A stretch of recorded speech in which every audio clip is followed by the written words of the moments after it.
Hello, I'm Steve Weber, the host of Book Cheapskate. We're running through the top 10 free Kindle books featured today on bookcheapskate.com. Thank God it's Friday, everyone, October 24th, 2025.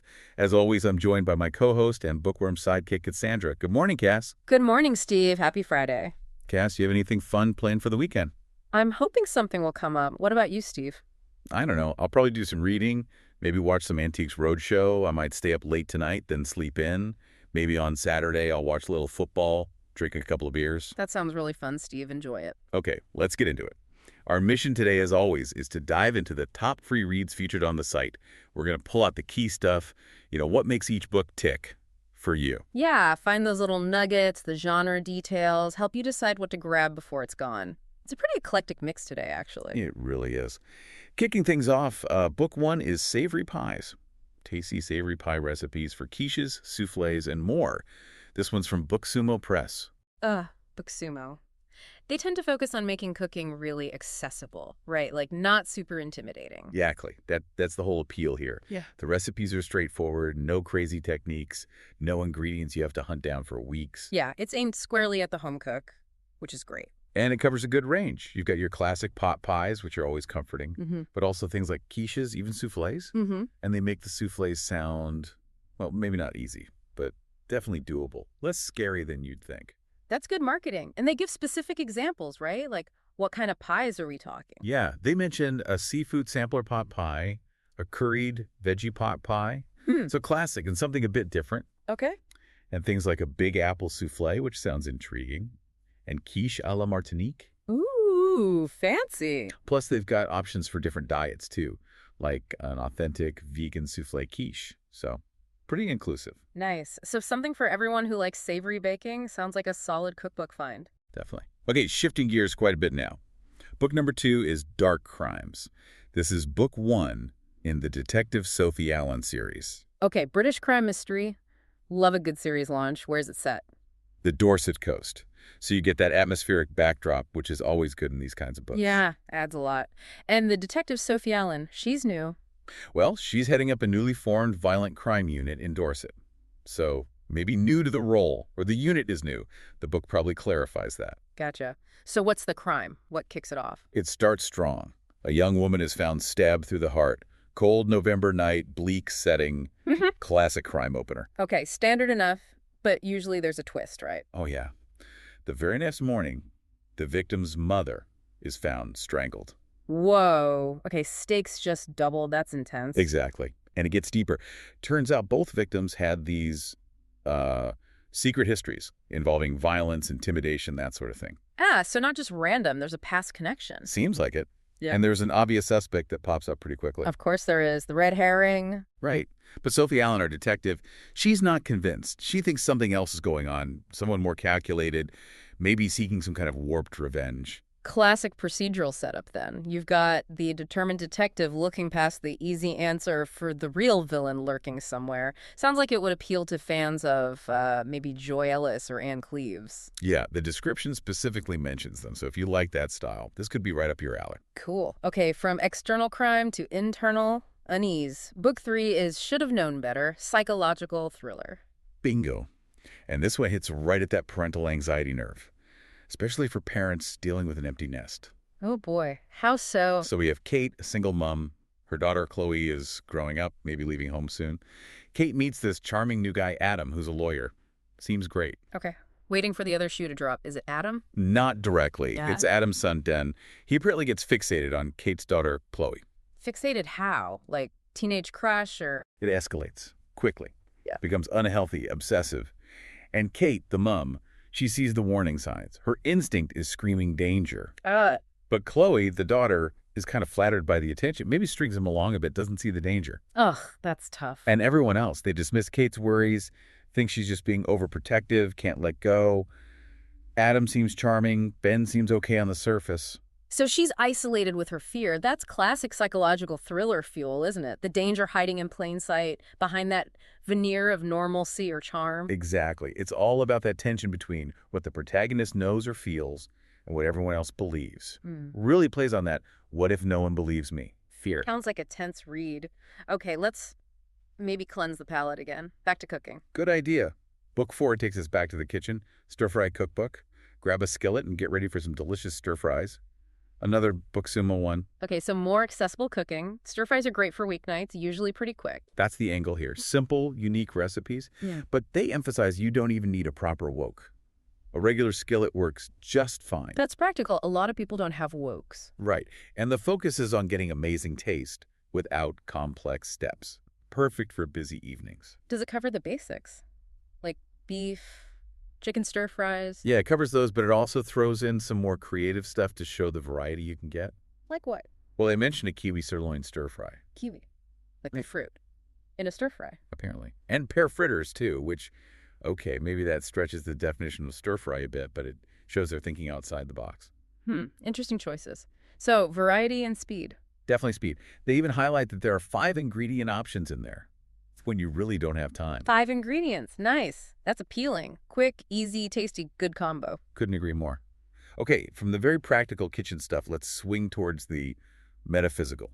Book 5 is Spirituality and Metaphysics, an insider's take on life's most important subjects. Whoa, okay. That's a leap. What kind of book is this? Like philosophy, self-help? It's presented as a collection of quotes, sort of. Uh-huh. And the author is James Goey Jr., apparently is a bestseller, wrote How to Attract Money Using Mind Power. Ah, okay. So that gives us a clue. Law of attraction, mind power type stuff. Yeah, exactly. The book aims to connect the practical side of life with the spiritual or metaphysical. It suggests these concepts, mind power, law of attraction, even mentions quantum physics aren't just theories. He's saying they're actual tools. Tools for, and I quote here, increased safety, greater success, and spiritual enlightenment. So applying these big ideas to daily life for tangible results. Okay, so it's trying to make the esoteric practical. Does it give, like, concrete advice, or is it more philosophical reflections? It seems more like thought-provoking insights. There's one quote they highlight that sounds pretty existential. Let's hear it. Okay, it goes, and I finally had to ask myself what one dream character could say to another dream character that would even matter. And I put my pen down for a long time. Finally, I picked it up again. After all, what else was I supposed to do? That's quite a reflection. A bit meta. Like questioning the point of it all, but then deciding to act anyway because, well, you have to. Yeah, it acknowledges that feeling of what's the point, Yeah. but lands on the side of carrying on. Interesting nugget in there. Might resonate if you're into that kind of thinking. Could be. Okay, let's ground ourselves again, maybe with a cozy mystery. Book 6, The Case of the Cat Crazy Lady.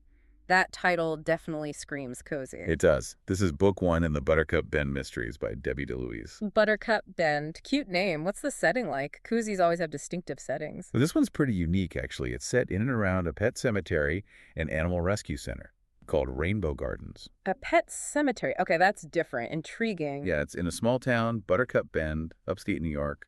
Very cozy sounding place. And the plot revolves around the cat crazy lady. Yep. Maggie Broom, the local cat crazy lady, dies. But here's the twist. She leaves most of her big estate to the animal rescue center. Ah, not to her family. Cue the disgruntled relative. Exactly. Her estranged family shows up, very upset about the will, and the owner of the rescue center, Kathy Carter, she ends up investigating Maggie's death, which looks suspicious. So Kathy's our amateur sleuth. Does she own the pet cemetery too, or just the rescue? The description mentions both, Rainbow Gardens, and then naturally there's a second death later on to complicate things. Of course.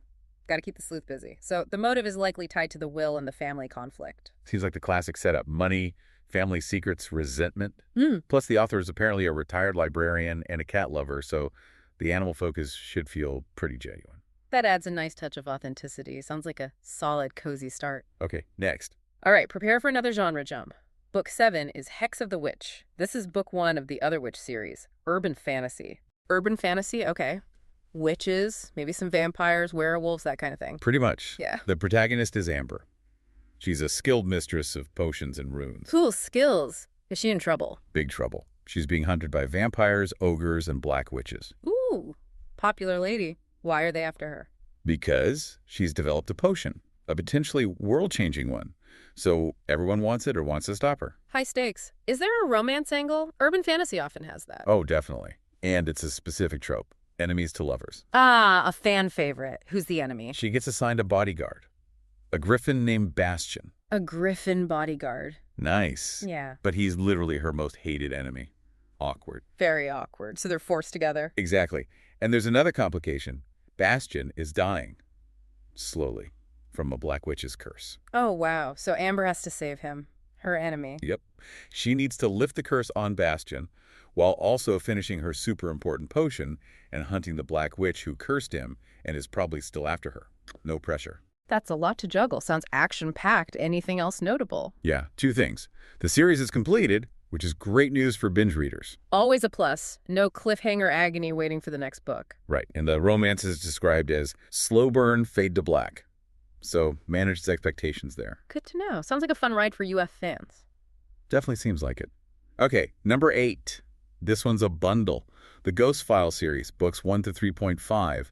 Genre is young adult thrillers and suspense with a supernatural element. And a bundle. Nice value. Books 1 through 3.5. What's the point 5? A novella?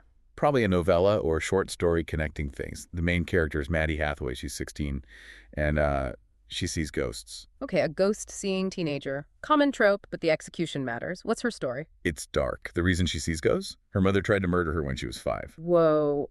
Okay, that's dark. Heavy backstory. Seriously. The description even highlights this detail from the opening. Maddie does a mental checklist, and one item is, dead kid in the mirror, check. Gives you the tone right away. Yeah, that paints a picture. Grim. So what does she do about the ghosts? Usually she tries to ignore them. She's a foster kid, just trying to get by. But then she sees the ghost of her foster sister, Sally. Oh no, what happened to Sally? Everyone thinks Sally ran away. But her ghost showing up tells Maddie otherwise. Sally was murdered. And Maddie feels she has to do something. Exactly. She can't ignore this one. So she ends up teaming up with a police officer, Dan. And they realize they're not just solving one murder. Serial killer. Looks that way. And Maddie might be the next target. Intense. So it mixes the supernatural ghost element with a grounded serial killer thriller plot. Yeah, and the bundle means you can just dive right into her story and see how she deals with all this. So it's pretty compelling for the YA thriller audience. For sure. Okay, almost there. Book 9. Back to Cozy Mysteries. This is Gingerbread and Ghosts, Book 10 of the Paradise Cafe series by Agatha Frost. Book 10. Wow, established series then. Readers probably know the characters well. And it's got ghosts in the title again, but cozy this time. And gingerbread. Christmas theme. Yep, Christmas setting. And it starts with a bang, even for a cozy. The main character, Julia South, who owns the Paradise Cafe. Her elderly grand, Dot. Yeah, what about Dot? Dot fatally shoots a man. During the opening night of the town's Christmas play. Her grand shoots someone at the Christmas play. That's dramatic. Talk about a hook. And it turns out the man had some kind of secret past with Dot. Okay, so Julia, the cafe owner, and presumably the series sleuth, has to clear her own grandmother's name before Christmas. Exactly. High personal stakes. But wait, there's more. Oh.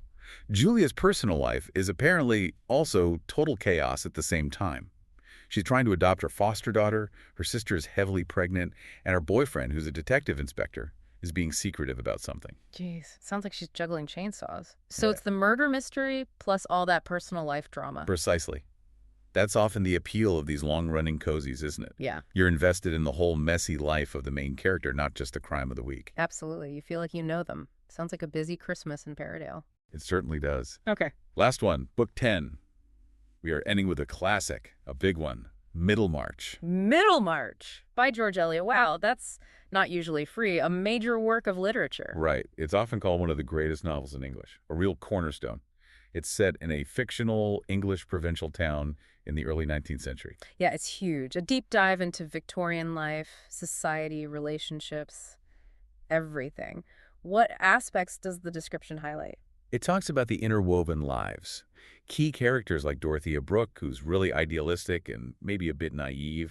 Her marriage choices are interesting. And Dr. Lydgate, the ambitious young doctor who wants to bring modern medicine to the provinces, but gets bogged down by local politics and, well, his own marriage issues. Right. And Will Ladislaw's in there, too, the sort of artistic counterpoint. Exactly. The book explores these timeless struggles, doesn't it? The desire for reform, the constraints of gender roles back then, ambition versus circumstance. Absolutely. It's incredibly complex psychologically.